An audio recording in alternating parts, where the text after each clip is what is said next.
Hello everyone. So actually थोड़ा सा disturbance था तो वो लेक्चर कंटिन्यू नहीं हो पाया। ओके, सो क्वेश्चन नंबर 3 जो आपका असाइनमेंट चल रहा था अभी, कर्नल आपके पास में गिवन है।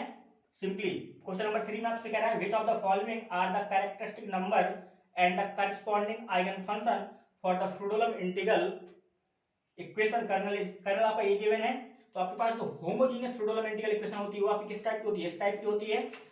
इसको बेटा सॉल्व करेंगे तो आपके पास डिफरेंशियल इक्वेशन बनेगा, वहां से आपको आइगन वैल्यू और आइगन फंक्शन मिलेगा। ठीक है, तो इसको सॉल्व करते हैं। तो सिंपली yx इक्वल टू ये लैम्डा 0 टू बेटा लैम्डा लैम्डा इंटीग्रेशन, इसको ब्रेक कर लेते हैं 0 से लेके x तक पहले, उसके बाद में x टू 1 तक। कोई दिक्कत? तो बेटा यहां से 0 से x तक, यानी कि यहां पे क्या आएगा? फंक्शन ऑफ t आएगा, क्योंकि integration with respect to t होगा। तो जो आपका t है 0 से लेके x तक है, यानी कि t आपको क्या होगा? x लेस देन कर्नल आपके पास में क्या मिल जाएगा? t plus 1 into x Y T D t. कोई दिक्कत? 0x टू 1 पे कर्नल क्या होगा? Simply x plus 1 t Y T D t. अब बेटा ये आपके पास में इंटीग्रल इक्वेशन मिल गई। इसको अगर डिफरेंशिएट करेंगे विद रिस्पेक्ट टू x, तो y डैश x क्या मिल जाएगा? यहां से लैम्डा इंटीग्रेशन आपका क्या रहेगा? 0 टू x, लेबनीज रूल लगाएंगे। तो यहाँ पे फंक्शन ये क्या है? t के रिस्पेक्ट में इंटीग्रेट कर रहे हैं, तो जो आपके पास में यहाँ पे क्या होगा? डिफरेंशिएट करेंगे विद रिस्पेक्ट टू x, तो simply t plus 1 y T D t plus upper limit के रिस्पेक्ट टू फंक्शन को लिखेंगे तो क्या मिल जाएगा? x plus 1 x y x. कोई दिक्कत?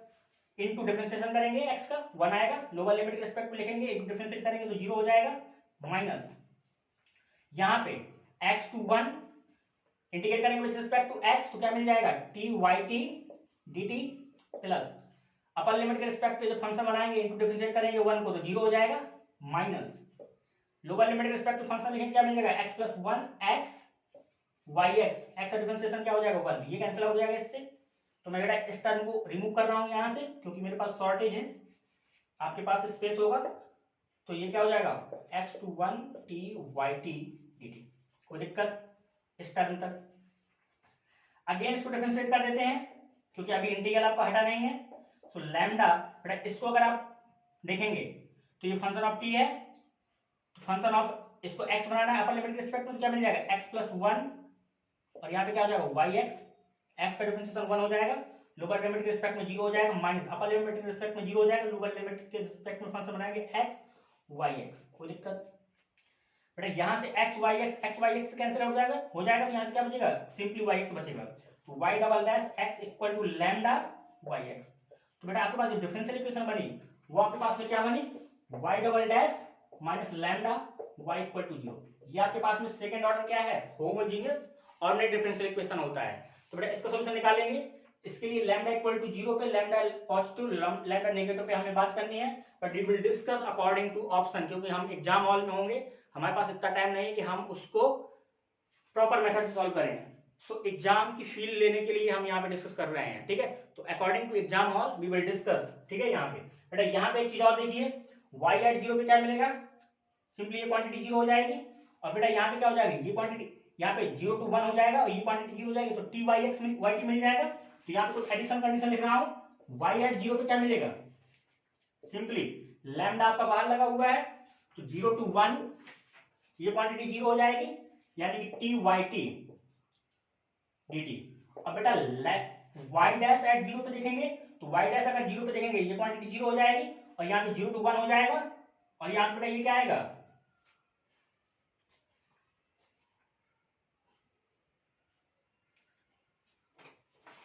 ये कहीं पे कुछ मिस्टेक किया है? कहीं पे हल्का सा कहीं मिस्टेक लग रहा है, थोड़ा देखिए इसको।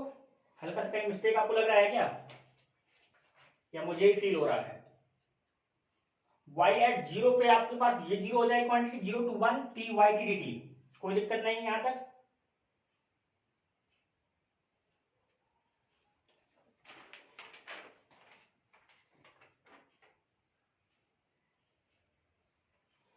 यहां पे जब हमने डिफरेंशिएट किया तो क्या मिला था? Lambda 0 to x t plus 1 y T D t upper limit के रिस्पेक्ट में कैंसिल आउट हुआ था, माइनस इंटीग्रेशन किया था 0 to 1, बेटा ये प्लस का यहाँ पे पहले आएगा, यहाँ पे बेटा प्लस का आएगा, ये यहाँ पे माइनस नहीं होगा। आप इंडिकेट करेंगे क्योंकि यहाँ पे partially with respect to x करेंगे तो ये सिंपली ये आपका क्या हो जाएगा 1 हो जाएगा, टी वाई टी डी मिलेगा। इसके बाद अपर लिमिट लोअर लिमिट के रिस्पेक्ट में काम करेंगे तो बेटा ये y डैश एट 0 पे देखेंगे तो ये क्वांटिटी 0 हो जाएगी, तो 0 to 1 t Y T D t हो जाएगा। तो सिंपली ये किसके बराबर है y डैश एट 0 पे। तो यहाँ पे आपको क्या मिल जाएगा y एट 0 पे किसके बराबर है y डैश एट 0 पे। कोई दिक्कत? अब बेटा y एट 1 पे देखो क्या मिलेगा, y एट 1 पे देखेंगे तो ये 1 to 1 हो जाएगा, 0 हो जाएगा, 0 to 1 t plus 1 y T D t. तो यहाँ पे क्या मिल जाएगा lambda 0 to 1 t plus 1 y T D t. अब बेटा ये किसके बराबर है y डैश एट 1 पे देखेंगे तो सिंपली y डैश एट 1 पे ये क्वांटिटी 0 हो जाएगी 1 to 1 और ये क्या मिल जाएगा 0 to 1 t plus 1 y D t, यही इसी क्वांटिटी बराबर मिल जाएगी यानी कि y डैश एट 1। तो यहाँ पे जो कंडीशन मिलेगी y एट 1 पे क्या मिल जाएगा y डैश एट 1 यानी कि y1 बराबर है किसके y डैश 1 के बराबर है। अब बेटा जो ऑप्शन 1 में है देखिए ऑप्शन 1 में क्या कह रहा है, सिंपली आपसे ऑप्शन 1 में कह रहा है 1 आपका एक आइगन वैल्यू है और e की पावर x आपका क्या है आइगन फंक्शन है। तो अगर ऑप्शन 1 पे जाएंगे 1 e की पावर x, 1 आइगन वैल्यू का मतलब क्या है लैम्डा इक्वल टू 1 रखेंगे तो simply y double dash minus y equal to 0 मिलेगा। e की पावर x अगर आप यहाँ पे पुट करेंगे सेटिस्फाई करेगा तो ये इसका आइगन फंक्शन बनने के लायक है, ये इसकी आइगन वैल्यू क्योंकि ये क्या है नॉन जीरो है तो 1 आपका आइगन वैल्यू हो जाएगा क्योंकि ये नॉन जीरो यानी नॉन ट्रिवियल आइगन फंक्शन दे रहा है। बट हमें चेक करना पड़ेगा कि ये कंडीशन y सेटिस्फाई कर रहा है या नहीं कर रहा है। तो देखो y एट 0 पे 0 1 देगा, y डैश करेंगे तो आपका 0 पे 1 देगा, सिंपली y एट 1 पे आपका ये आपका e देगा, y डैश एट 1 पे e देगा। तो बेटा ये ऑप्शन आपका करेक्ट है, कोई प्रॉब्लम? इसके बाद देखिए बेटा ऑप्शन नंबर 4 पे सी पे आइए, कह रहा -4 पाई स्क्वायर आपका कह रहा है eigen value pi sine pi x plus pi plus cos 2 पाई एक्स, ये आपका कह रहा है आइगन फंक्शन। तो बेटा ये अगर आप आइगन वैल्यू यहाँ पे लिखते हैं तो बेटा इसको सॉल्व करेंगे तो आइगन फंक्शन हमेशा 2 पाई के रिस्पेक्ट में आएगा। तो बेटा यहाँ पे 2 पाई नहीं है तो ये ऑप्शन कभी भी करेक्ट नहीं होगा, इसको आप इनकरेक्ट करेंगे, चेक करने की रिक्वायरमेंट नहीं है। ऑप्शन बी में कह रहा है माइनस पाई स्क्वायर और यहाँ पे दे रखा है आइगन फंक्शन दे रखा है pi sine pi x plus cos pi x और ऑप्शन डी में आपको दे रखा है minus pi square pi cos pi x plus sine pi x. तो बेटा इसको देखो कैसे आप देखेंगे, यहाँ पे minus pi square eigen value कर रहा है, ये भी माइनस पाई स्क्वायर कह रहा है, तो जो आपका माइनस पाई स्क्वायर अगर यहाँ पे लैम्डा रखेंगे तो आइगन फंक्शन आपको यही मिलेगा, कॉस साइन के टर्म में मिलेगा, कॉस पाई ये यहाँ पे क्या आएगा एंगल क्या आएगा पाई एक्स किस टाइप में आएगा, तो कोई यहाँ पे दिक्कत तो है नहीं है। इसको अगर हम चेक करेंगे अगर ये आपका वाई एक्स है, सिंपली अगर ये आपका वाई एक्स है ये आपका वाई एक्स है तो बेटा इस कंडीशन को सेटिस्फाई करेगा इन दोनों कंडीशन को। तो यहां से अगर आप डिफरेंशिएट करेंगे पहले के लिए तो वाई डैश एक्स करेंगे तो क्या मिल जाएगा simply pi square cos pi x plus minus pi sine pi x. कोई दिक्कत? बेटा जीरो पे देखो क्या मिलेगा, ये क्वांटिटी जीरो हो जाएगी और ये क्वांटिटी क्या होगी पाई स्क्वायर और वाई, ये देखो इसको जीरो पे देखो यहाँ पे जीरो पे अगर चेक करेंगे तो क्या मिल जाएगा y डैश एट जीरो अगर चेक करेंगे तो ये क्वांटिटी जीरो हो जाएगी, ये क्वांटिटी क्या होगी cos जीरो की वैल्यू क्या होती है 1, सिंपली पाई स्क्वायर हो जाएगी और y एट जीरो पे चेक करेंगे तो ये क्वांटिटी जीरो हो जाएगी, ये क्वांटिटी क्या हो जाएगी सिंपली 1। तो ये इसके बराबर नहीं है तो यानी कि बी ऑप्शन जो है आपका कभी भी आपका आइगन फंक्शन नहीं बनेगा। सी ऑप्शन में चेक करते हैं, बी ऑप्शन में अगर इसको हमने वाई एक्स माना तो डिफरेंशिएट करिए y डैश क्या आएगा सिंपली क्या आएगा minus pi square sine pi x plus cos पाई एक्स इंटू पाई। कोई दिक्कत? अब बेटा ये जीरो पे वैल्यू क्या आ रही है, अगर जीरो पे चेक करेंगे ये क्वांटिटी जीरो हो जाएगी और ये क्वांटिटी क्या हो जाएगी सिंपली पाई। बेटा इसको जीरो पे चेक करेंगे तो ये क्वांटिटी क्या हो जाएगी जीरो, ये क्वांटिटी क्या हो जाएगी पाई। तो जीरो पे ये कंडीशन सेटिस्फाई कर रहा है, 1 पे चेक कर लेते हैं y एट 1 पे चेक करेंगे तो ये क्वांटिटी क्या हो जाएगी जीरो, ये क्वांटिटी क्या हो जाएगी माइनस का पाई हो जाएगी और इसको अगर चेक करेंगे यानी कि y डैश अगर 1 पे चेक करेंगे बेटा ये जीरो हो जाएगा और ये क्या हो जाएगा माइनस का पाई, यानी कि ये आपका दोनों कंडीशन सेटिस्फाई कर रहा है। तो इसका आंसर क्या हो जाएगा डी ऑप्शन, यानी कि इसका जो आंसर है ये आपका फर्स्ट आंसर करेक्ट था और ये आपका डी आंसर करेक्ट था। तो क्वेश्चन नंबर 3 के लिए आंसर जो आपको करेक्ट है 1 और 4। पानी पी लेते हैं, थोड़ा गला थोड़ा सूखने लगता है।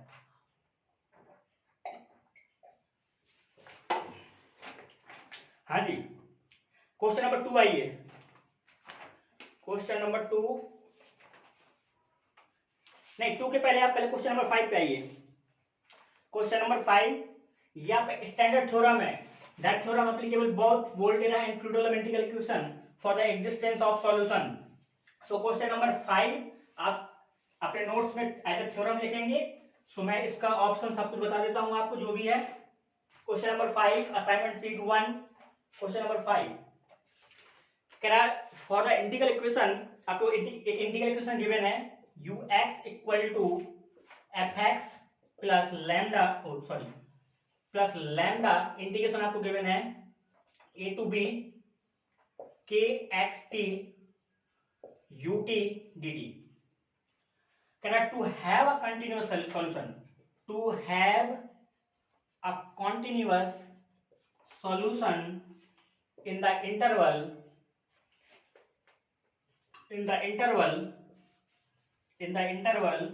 यहाँ पर गिवन है x आपका a टू b है और कह रहा है which of the following assumption is necessary। तो बेटा ये क्या फ्रीडोलम इंटीग्रल इक्वेशन है, सिंपली ये आपका क्या होगा वोल्टेरा के लिए भी यही होने वाला है। तो ये आपकी थ्योरम है। अगर आपका इंटीग्रल इक्वेशन आपके पास फ्रीडोलम है और वोल्टेरा है तो जो ये assumption दिए हैं इसके पास कॉन्टिन्यूअस सॉल्यूशन कब होगा।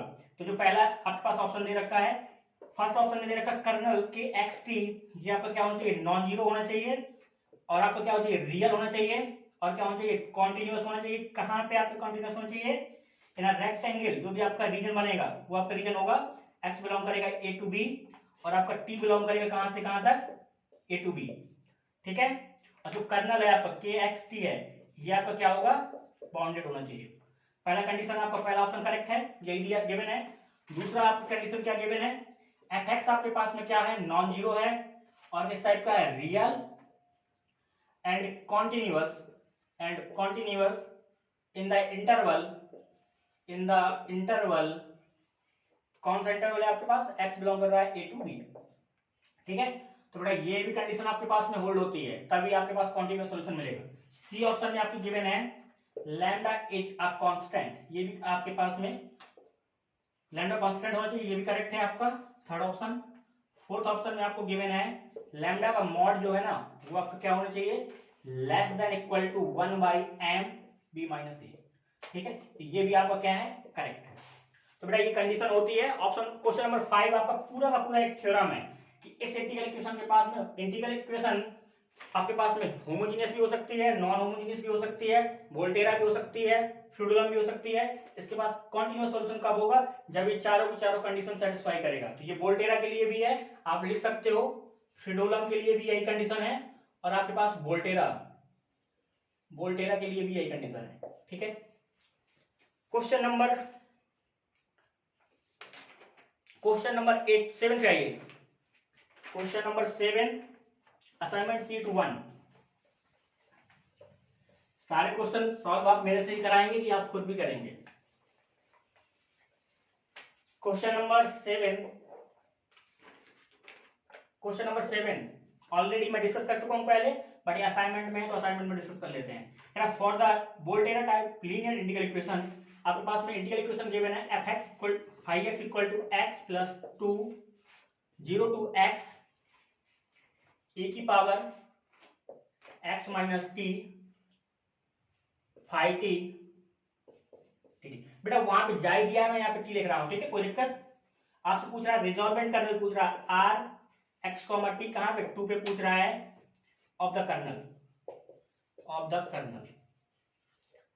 आपको गिवन है x माइनस टी। तो बेटा रिजॉल्वेंट कर्नल लिख सकते हैं, कोई प्रॉब्लम तो यहाँ पे है नहीं, क्योंकि यहाँ पे कर्नल किस टाइप का है इंटीग्रल इक्वेशन किस टाइप की है वोल्टेरा टाइप की है और कर्नल आपका kxt जो गिवन है वो आपका simply φ1 function of x divided φ2 function of t इस फॉर्म का है। तो रिजॉल्वेंट कर्नल का फॉर्मूला आप जानते हैं rt lambda this is same as φ1 function of x divided φ2 function of t e की power lambda x minus t।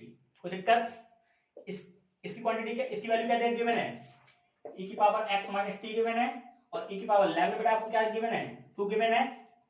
तो बेटा यहाँ पे क्या लिखेंगे 2x माइनस टी, तो बेटा ये क्या मिल जाएगा आपको e की पावर 3x माइनस टी। कोई प्रॉब्लम। सो क्वेश्चन नंबर 7 आंसर आपका सी सही है। ठीक है, आंसर आपका क्या है? सही, सी सही है। अब क्वेश्चन नंबर आइए आप 2 पे आइए। Question number 2 assignment sheet 1। Question number 2, अब रिमेनिंग जो आपके 3 क्वेश्चन है ना, वो सारे के सारे सेम तरीके से सॉल्व करने हैं आपको। क्वेश्चन नंबर 2 पे आइए। पहले थोड़ा सा स्पीड से काम करेंगे क्योंकि सिमिलर क्वेश्चन है, कैलकुलेशन वाइज है, तो इस पे आपको भी थोड़ा सा एफर्ट डालना है। क्वेश्चन नंबर 2 कह रहा है इंटीग्रल इक्वेशन आपके पास में गिवन है 5x minus 2 by pi 0 to pi cos x plus t phi t D t equal to f x. ये आपको गिवन है। Has infinitely many solution if आपके ऑप्शन दे रखे हैं f x equal to cos x, f x equal to cos 3x, f x equal to sine x, f x equal to sine 3x। तो बेटा इसको कैसे solve करेंगे? आपने कुछ नहीं करना है, इसको पहले आप सिंपली लिखिए, स्टैंडर्ड फॉर्म में लिखिए। पहले एफ एक्स इक्वल टू क्या हो जाएगा, इसको साइड ले जाओ, तो f x plus 2 by pi 0 to pi cos x plus t phi t D t. अब बेटा आपके पास में ये किस टाइप की इक्वेशन है? ये आपके पास में फ्रूडोलम इंटीग्रल इक्वेशन है, नॉन होमोजीनियस है, सेकंड काइंड है। तो बेटा पहले आप होमोजीनियस पार्ट को सॉल्व करके आइगन वैल्यू निकाला करो। अब देखो कर्नल आपके पास में क्या है? डिजनरेट कर्नल है। कर्नल आपके पास किस टाइप का होना चाहिए? डिजनरेट कर्नल होना चाहिए। तो यहाँ पे जो कर्नल है वो किस टाइप का है? डिजनरेट है कि नहीं है? क्योंकि आप इसको अगर एक्सपेंड करेंगे तो cos x into cos t minus sine x into sine T, x को बाहर निकाल लेंगे। बेटा कर्नल किस टाइप का है? डिजनरेट है कि नहीं है? क्योंकि cos x माइनस टी है, तो इसको x प्लस टी है, तो क्या हो जाएगा? cos x into cos t minus sine x into sine T. ये फंक्शन ऑफ x है, ये फंक्शन ऑफ t है, ये फंक्शन ऑफ x है, ये फंक्शन ऑफ t है। ये फाइनाइट सम में है कि नहीं है? कर्नल आपका डिजनरेट होना चाहिए, तभी आप इसको फ्रीडोलन को with the respect of eigen value solve कर सकते हैं। तो बेटा यहाँ पे क्या मिल जाएगा? 5x equal to f x. मैं इसको होमोजीनियस पार्ट को सॉल्व कर रहा हूँ, होमोजीनियस को पहले पार्ट को सॉल्व करेंगे, आइगन फंक्शन निकालेंगे, उसके बाद में मैं आपको बताऊंगा क्या करना है, कैसे क्या करना है। तो होमोजीनियस पार्ट को सॉल्व करेंगे तो 5x equal to 2 by pi 0 to, यहाँ पे 2 बाई पाई ना लिखा करिए, यहाँ पे लैम्डा लिखा करिए, lambda 0 to pi cos x plus t phi t t t. कोई दिक्कत? 5x इक्वल टू लैम्डा, बेटा इसको क्या लिखेंगे? 0 to pi cos x into cos t minus sine x into sine t D t. कोई दिक्कत? फाई टी डी टी होगा बेटा, यहाँ पे फाई टी डी टी जगह नहीं है ना थोड़ा सा, तो आप समझ लीजिएगा। 5x इक्वल टू लैम्डा, बेटा cos x को बाहर निकालेंगे तो 0 to pi cos t phi d t minus lambda sine x को बाहर निकालेंगे 0 to pi sine t phi d t. कोई दिक्कत? अब बेटा देखो 5x equal to lambda cos x, इसको मान लो c1 इस इंटीग्रल को, माइनस लैम्डा साइन x, इसको मान लो आप क्या? c2। कोई दिक्कत? ये आपका क्या है? 5x है। 5x का मतलब क्या है कि आपको c1 c2 निकालने पड़ेंगे, तभी आप इसको बोलेंगे आइगन फंक्शन, जो भी आपका सॉल्यूशन है। तो बेटा c1 आपके पास में क्या है? c1 सिंपली आपके पास में है 0 to pi cos t phi d t, और बेटा आपके पास c2 क्या है? 0 to pi sin t phi d t. यही है कि नहीं है? फाई टी डी टी है, सिंपली इसको चाहे ऐसे लिख लो, फाई टी डी टी, यहाँ पे फाई टी डी टी। कोई दिक्कत? अब बेटा c1 को अगर आप सॉल्व करेंगे तो 0 टू पाई cos t, बेटा यहाँ पे फाई टी यानी कि x रिप्लेस करेंगे t से, क्या मिल जाएगा? Lambda c1 cos t plus minus lambda c2 sin t dt, यही मिलेगा। इसको अगर आप सॉल्व करेंगे तो c1 इक्वल टू क्या मिल जाएगा? Lambda c1 cos square t 0 to pi cos square t dt minus lambda c2 0 to pi cos t sin t cos t dt। ये क्वांटिटी बेटा क्या होती है? 0 होती है, और इस क्वांटिटी की वैल्यू क्या होती है? पाई बाई 2, यानी कि c1 equal to lambda c1 equal to lambda c1 pi 2। बेटा ये क्वांटिटी क्या है? 0। तो यहां से अगर आपके पास एक इक्वेशन बनेगी, क्या मिलेगी? 1 minus lambda pi by 2 into c1 plus 0 into c2 equal to 0। इसको आप स्टार मान लो। सिमिलरली आप c2 के लिए सॉल्व करेंगे तो बेटा c2 इक्वल टू क्या मिल जाएगा? 0 टू पाई साइन टी, तो यहाँ पे फाइव टी क्या है आपके पास में, lambda C1 cos t minus lambda C2 sin t dt।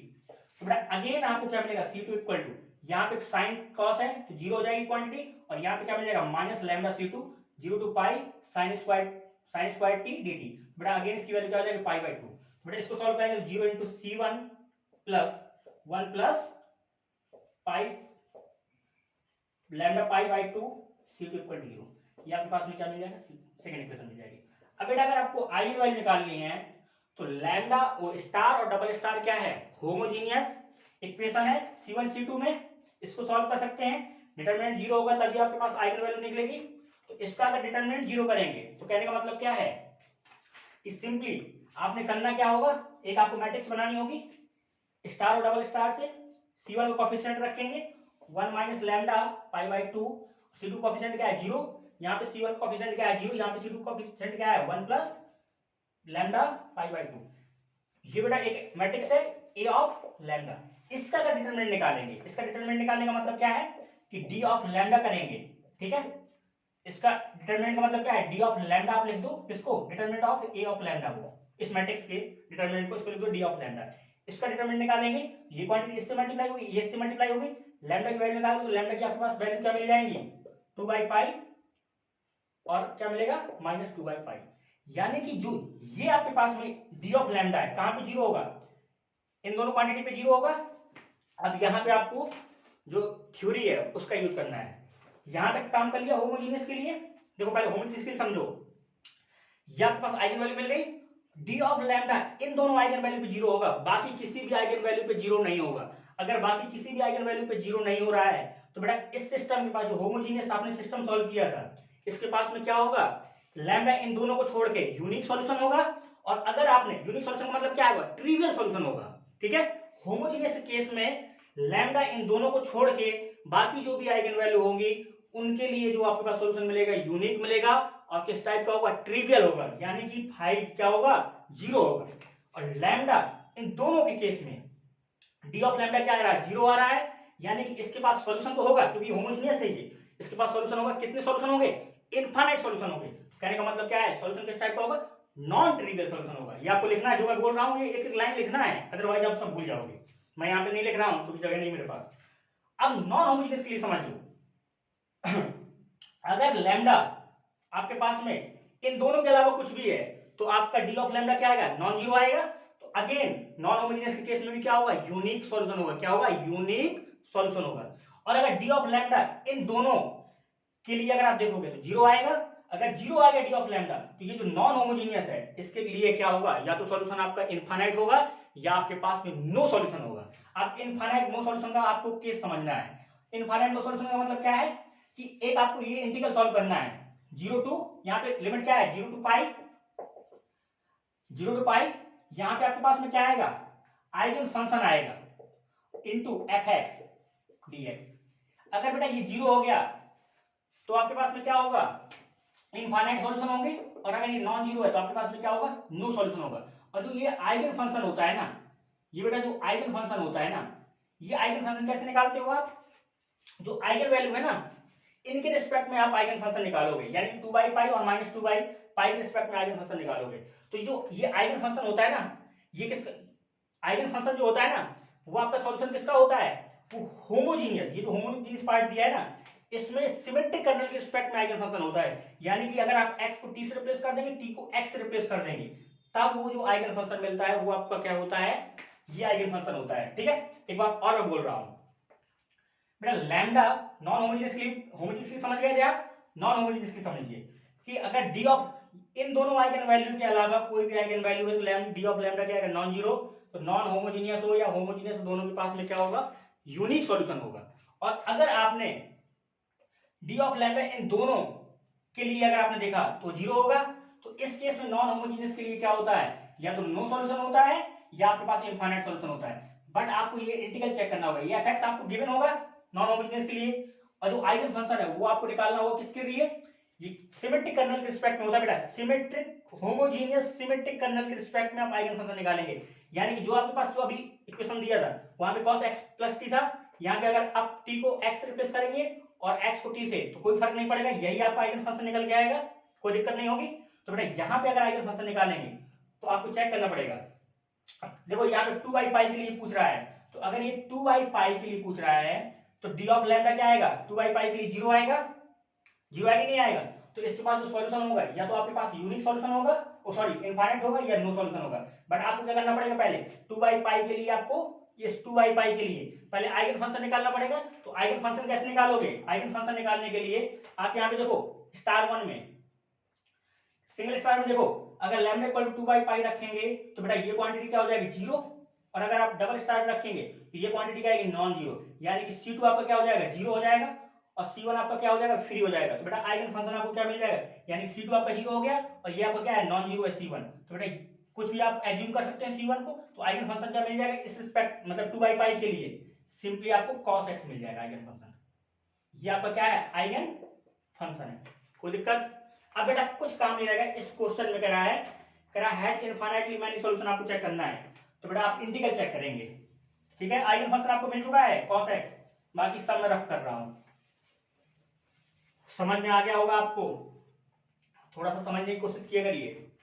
Eigen function क्या है, cos x है, तो 0 to pi cos x into f x आपके पास में क्या गिवन है। अब देखो एफ एक्स आपके ऑप्शन में देखो, पहला ऑप्शन दिया है cos x, ये बेटा ऑफ x है dx, इसको अगर आप इंटीग्रेट करोगे तो ये आपका क्या आएगा, नॉन जीरो आएगा, यानी कि नो सॉल्यूशन आएगा। तो इसमें इनफाइनाइट पूछ रहा है, तो बेटा ये फर्स्ट ऑप्शन कभी नहीं होगा। अब आप बी सी डी के लिए आप चेक करेंगे, तो आपके पास बी के लिए चेक करेंगे तो क्या मिल जाएगा 0 टू पाई cos x, यहाँ पे एफ एक्स क्या गिवन है, cos 3x dx। अब बेटा 1/2 से मल्टीप्लाई कर लो, यहाँ पे 2 आ जाएगा, तो सिंपली क्या मिल जाएगा आपको, इसको अगर आप सॉल्व करेंगे तो 1/2 आपका यहाँ आगे रहेगा, और इंटीग्रेशन 0 टू पाई ये क्या हो जाएगा आपका, सिंपली आप फॉर्मूला यूज करना जानते हैं, ये फॉर्मूला यूज करने हैं आपको, cos a plus b equal to cos a into cos b plus sorry minus sin a into sin b, और यहाँ पे cos a माइनस b का फॉर्मूला यूज करना है आपको, cos a cos b plus sin a into sin b। अब बेटा एक फॉर्मूला आपको और याद करना है, sin a प्लस b का फॉर्मूला आपको याद होना चाहिए, sin a cos b plus cos a sin b। sin a माइनस b का फॉर्मूला आपको याद होना चाहिए, sin a cos b minus cos a sin b। तो बेटा देखो आपको cos चाहिए तो सिंपली आप इन दोनों को ऐड कर दो, ये कैंसिल आउट हो जाएगा, तो ये मिल जाएगा आपको, तो सिंपली क्या आ जाएगा, cos 4x plus cos 2x। अब बेटा इसको अगर आप इंटीग्रेट करोगे साइन में आएगा, 0 टू पाई लिमिट लगाएंगे तो सिंपली 0 आ जाएगा। तो इस केस में आपके पास में क्या होगा, इनफाइनाइट सॉल्यूशन होगा। सी ऑप्शन में दे रखा है ये 0 टू पाई cos x आपका आइगन फंक्शन है, sin x बेटा इसको अगर आप इंटीग्रेट करेंगे तो सिंपली ये भी आपका क्या आएगा, 1/2 से मल्टीप्लाई कर दो, यहाँ पे 2 आ जाएगा, ये क्या बन जाएगा sin 2x आ जाएगा, और डिफरेंशिएट करके इसको अगर आप सॉल्व करेंगे इंटीग्रेट करके तो बेटा ये भी 0 आएगा। चेक करना आपका काम है। थर्ड ऑप्शन फोर्थ ऑप्शन में दे रखा है ये fx आपको 0 टू पाई, आइगन फंक्शन आपके पास सिंपली cos x ही है, fx गिवन है आपको sin 3x, dx करेंगे तो यहाँ पे अगर आप सॉल्व करेंगे तो सिंपली आपको फॉर्मूला कौन सा यूज करना है, आप ये फॉर्मूला यूज कर लो, दोनों को ऐड कर दो तो ये दोनों कैंसिल आउट हो जाएगा, और ये आपका यहाँ से आ जाएगा, ठीक है। तो बेटा ये भी आपका क्या आएगा, 0 आएगा, ठीक है, ये आपको चेक करना है। तो सिमिलरली क्वेश्चन आपका अभी 2024 फरवरी जो फैब का पेपर हुआ था 25 वाला, सेम क्वेश्चन आया था, उसमें सारे ऑप्शन करेक्ट थे। उसमें पूछा क्या गया था, देखो यहाँ पे तो उसने 2 पाई ही किया, बट यहाँ पे उसने sin x माइनस टी कर दिया था। तो बेटा ये जो आइगन वैल्यू है ना, उसकी आइगन वैल्यू ही नहीं बन रही थी, आइगन वैल्यू आएगी बट यहाँ पे इसके रिस्पेक्ट में वो 0 नहीं होगा डिटरमिनेंट, तो आपके पास में क्या हो जाएगा, यूनिक सॉल्यूशन हो जाएगा, ऑप्शन कुछ भी हो fx आपका, ठीक है। तो ये आपका अभी आया था फैब में जो एग्जाम हुआ है उसमें 4 ऑप्शन करेक्ट थे, उसका लॉजिक यही था, क्योंकि आप पढ़ के तो गए होंगे क्या, यहाँ पे 2 पाई दिया था और यहाँ पे sin x माइनस टी दिया था, जब आप उसको सॉल्व करेंगे तो आइगन वैल्यू क्या मिलेंगी आपको, ये जो आपको है ना आइगन वैल्यू आपको वहां पे आयोटा के फॉर्म में आइगन वैल्यू आएगी 2 पाई आयोटा और 2 पाई माइनस 2 पाई आयोटा आएगी। तो बेटा यहाँ पे जब आप सॉल्व करेंगे ना तो ये जब 2 पाई रखेंगे वहां पे, ठीक है, डी ऑफ लैम्डा पे नॉन जीरो आएगा, तो यूनिक सॉल्यूशन होगा। बाकी जो ऑप्शन दे रखे थे कोई भी एफएक्स आपका दिया होगा, आपको सब सारे ऑप्शन एफएक्स वहां पे करेक्ट माने जाएंगे, ठीक है। एफएक्स आप कुछ भी हो, first second third fourth option वहां पे करेक्ट था। क्वेश्चन नंबर 2 के लिए आपका जो करेक्ट आंसर है बी सी डी है। अब सेम क्वेश्चन नंबर आते हैं, क्वेश्चन नंबर 6 नहीं, क्वेश्चन नंबर आइए, क्वेश्चन नंबर 8 पे आइए। क्वेश्चन नंबर 8 पे बेटा क्या गिवन है, fx को उसने रिप्लेस कर दिया किससे, सिंपली cos 2x से। बाकी सेम क्वेश्चन है, ये fx को रिप्लेस कर दिया है cos, ये यहां पे लैम्डा लिख दिया बेटा, यहां पे माइनस लैम्डा मान लो इसको, यहां पे cos 2x। क्वेश्चन नंबर आपका है 8, तो बेटा यहां पे ये लैम्डा हो जाएगा। इसके लिए तो हमने काम कर लिया था, 2/पाई के लिए जो आइगन फंक्शन आया था cos आ गया था, इसके लिए cos आएगा। और बेटा इसके लिए -2/पाई के लिए अगर आप देखोगे तो -2/पाई के लिए आपका क्या आ जाएगा, sin x आ जाएगा। वही जैसे मैंने आपको पहले बताया था, सेम लॉजिक से करना है। तो बेटा इस ऑप्शन में देखिए, ऑप्शन पे आइए, पहले कह रहा है यूनिक सॉल्यूशन। अब बेटा यहां देखो यूनिक सॉल्यूशन कह रहा है, सी ऑप्शन पे आइए, कह रहा है unique solution if lambda not equal to 2/पाई। तो बेटा 2/पाई अगर लैम्डा 2/पाई के बराबर नहीं है तो कह रहा है यूनिक सॉल्यूशन। तो बेटा अगर लैम्डा 2/पाई के बराबर नहीं, तो इसका मतलब ये थोड़ी ना कि लैम्डा इसके बराबर नहीं हो सकता। तो इस केस में क्या है, नो हो सकता है या इनफाइनाइट हो सकता है, तो सी ऑप्शन इनकरेक्ट हो जाएगा। डी ऑप्शन में देखिए कह रहा है no solution if lambda equal to plus minus 2/, इसको चेक करना पड़ेगा, या तो नो होगा या इनफाइनाइट होगा। ए बी ऑप्शन में देखो क्या कह रहा है unique solution for lambda equal to 1, और बी ऑप्शन में देखा unique solution for lambda equal to -1। तो 1 पे और -1 पे डी ऑफ लैम्डा क्या आ रहा था, नॉन जीरो आ रहा था, तो यूनिक सॉल्यूशन होगा। बट आगे और पढ़िए, कह रहा है infinite number solution if lambda equal to 2/पाई, ए ऑप्शन में कह रहा है, बी ऑप्शन में कह रहा है infinite number of solution if lambda equal to -2/पाई। तो बेटा आपको करना क्या पड़ेगा, सिंपली ये इंटीग्रल आपको अगेन चेक करना पड़ेगा। इंटीग्रल आपको कौन सा चेक करना पड़ेगा, ये आपको इंटीग्रल चेक करना पड़ेगा 0 से पाई। आइगन फंक्शन देखो 2/पाई के रिस्पेक्ट में आइगन फंक्शन क्या है, cos x, और यहां पे fx क्या है, cos 2x। तो बेटा इसको चेक करेंगे, ये क्वांटिटी आपकी 0 आएगी, तो इनफाइनाइट नंबर ऑफ सॉल्यूशन आ जाएंगे आपके 0 टू पाई। अब देखो -2/पाई के रिस्पेक्ट में आइगन फंक्शन क्या है, sin x, तो यहां पे क्या आएगा, sin x हो जाएगा। और आपके पास में अगेन fx क्या है, cos 2x dx। तो बेटा इसको अगर आप सॉल्व करेंगे तो आप चेक करेंगे इंटीग्रेशन, ये आपके पास में क्या आ रहा है, 0 आ रहा है, माइनस नॉन जीरो आ रहा है। अगर 0 आएगा तो आपके पास इनफाइनाइट सॉल्यूशन हो जाएंगे, नॉन जीरो आ जाएगा तो आपके पास में क्या हो जाएगा, यूनिक सॉल्यूशन हो जाएगा। सॉरी, नॉन जीरो आएगा तो नो सॉल्यूशन हो जाएगा, इक्वल टू 0 आ जाएगा तो इनफाइनाइट नंबर ऑफ सॉल्यूशन हो जाएंगे। ठीक है, तो ये आपका काम है, इसको आपको चेक करना है। क्वेश्चन नंबर आइए आप, कौन सा क्वेश्चन है, हाँ जी क्वेश्चन नंबर आइए आप 6 पे आइए। हाँ जी क्वेश्चन नंबर 6, एनी प्रॉब्लम,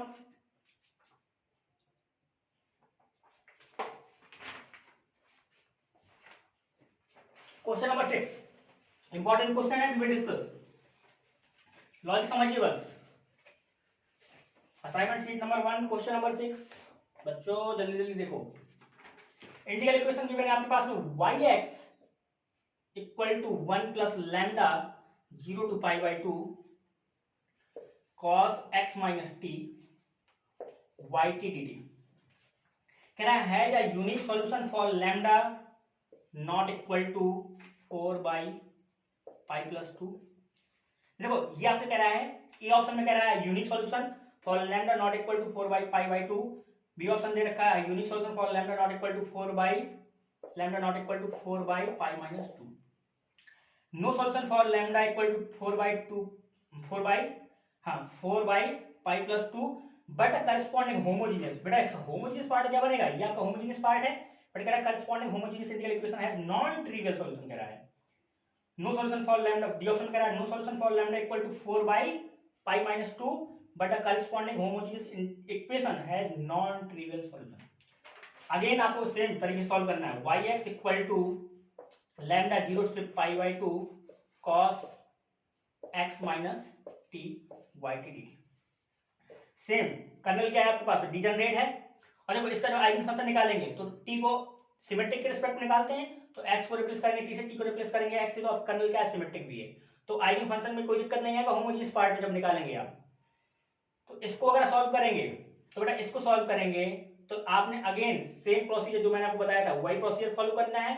यहां से आपको जो लैम्डा मिलेगा, जो आइगन वैल्यू मिलेगी, वो आपको यही दो आइगन वैल्यू मिलेगी, मैं काम कर चुका हूं, आइगन वैल्यू निकाल चुका हूं, तो बेटा यही आएगा 4/पाई प्लस 2 और 4/पाई माइनस 2। यानी कि डी ऑफ लैम्डा जो है ना इन्हीं दो आइगन वैल्यू पे जीरो बनेगा, बाकी सारी आइगन वैल्यू पे क्या बनेगा, नॉन जीरो बनेगा। तो कह रहा है यूनिक, पहले ऑप्शन देखिए, कह रहा है unique solution for lambda not equal to 4/पाई। बेटा अगर आप लैम्डा इसके बराबर नहीं ले रहे हो तो जरूर थोड़ी ना कि आप इसके बराबर भी नहीं लोगे। तो अगर आपका लैम्डा इसके बराबर हो गया तो क्या होगा, ये तो नो सॉल्यूशन होगा, या आपके पास में क्या होगा, इनफाइनाइट सॉल्यूशन, जो भी आपके पास में क्या है, नॉन होमोजेनियस इंटीग्रल इक्वेशन है। तो आपका यूनिक कैंसिल आउट हो जाएगा, A option cancel out. B option में कह रहा है again unique solution for lambda not equal to 4/पाई-2। अगेन अगर आपका लैम्डा इसके बराबर नहीं, जरूरी थोड़ी ना इसके बराबर भी नहीं है, अगर इसके बराबर हो गया तो आपके पास में अगेन नो सॉल्यूशन होगा या इनफाइनाइट सॉल्यूशन होगा। अब बेटा देखो होमोजेनियस पार्ट में देखिए कह रहा है नो सॉल्यूशन, सी ऑप्शन देखिए। अब देखो कह रहा है but the corresponding homogeneous integral equation has non trivial solution. But D option देखिए, but the corresponding homogeneous equation has a non trivial solution. बेटा अगर होमोजेनियस पार्ट के लिए करेंगे तो बेटा क्या हो जाएगा, ये होमोजेनियस पार्ट है, इसके पास या तो नो का कोई केस नहीं होता, या तो इनफाइनाइट सॉल्यूशन होगा या तो नो सॉल्यूशन होगा। तो डी ऑफ लैम्डा यहाँ पे क्या आ रहा है, जीरो आ रहा है इतने पे, ठीक है, लैम्डा इक्वल टू इस पे भी जीरो आ रहा है, इस पे भी जीरो आ रहा है, तो इसके पास में क्या हो जाएगा, नॉन ट्रिवियल सॉल्यूशन मिलेगा। अगर D of lambda non zero आता है तो आपके पास में क्या होगा, यूनिक मिलता और क्या होगा, ट्रिवियल। तो यहाँ पे जो करस्पॉन्डिंग वाला पार्ट कह रहा है वो आपको करेक्ट है। बेटा यहाँ पे नो सॉल्यूशन कह रहा है, तो नो सॉल्यूशन के लिए आपको चेक करना पड़ेगा, पहले आपको आइगन फंक्शन निकालना पड़ेगा। तो बेटा जब आइगन फंक्शन निकालेंगे ना आप, तो यहाँ पे जब इसको सॉल्व करेंगे तो फाइव एक्स कुछ इस टाइप का बनेगा, five x equal to lambda cos x c1 plus lambda sine x c2, इस टाइप कुछ बनेगा। तो आइगन फंक्शन बेटा यहाँ पे देखो fx क्या है, 1 है, तो आइगन फंक्शन या तो cos x होगा या sin x होगा या sin cos, दोनों के कॉम्बिनेशन में होगा। तो बेटा इंटीग्रेशन क्या चेक करोगे, अगर नॉन होमोजेनियस के लिए इनके रिस्पेक्ट में अगर क्या आ रहा है, डिटरमिनेंट जीरो आ रहा है, तो इंटीग्रल चेक करते थे, या तो जीरो होगा या नॉन जीरो होगा, तभी आप नो सॉल्यूशन इनफाइनाइट सॉल्यूशन बोलेंगे। तो इंटीग्रेशन क्या गिवन है, जीरो से लेकर पाई/2। आइगन फंक्शन या तो आपका cos हो सकता है, या आपका sin हो सकता है, या आपका cos sin का कॉम्बिनेशन हो सकता है। यहाँ पे fx क्या दिया, 1 गिवन है, कोई दिक्कत नहीं, यहाँ पे dx हो जाएगा, यहाँ पे भी क्या हो जाएगा, dx हो जाएगा, यहाँ पे भी क्या हो जाएगा, dx हो जाएगा। इंटीग्रल सॉल्व करो बेटा क्या आएगा, cos को अगर डिफरेंशिएट, cos को अगर इंटीग्रेट करेंगे क्या आ जाएगा, sin x आ जाएगा, जीरो से पाई करेंगे तो sin पाई की वैल्यू क्या होती है, -1 माइनस cos जीरो की वैल्यू क्या होती है, सॉरी हाँ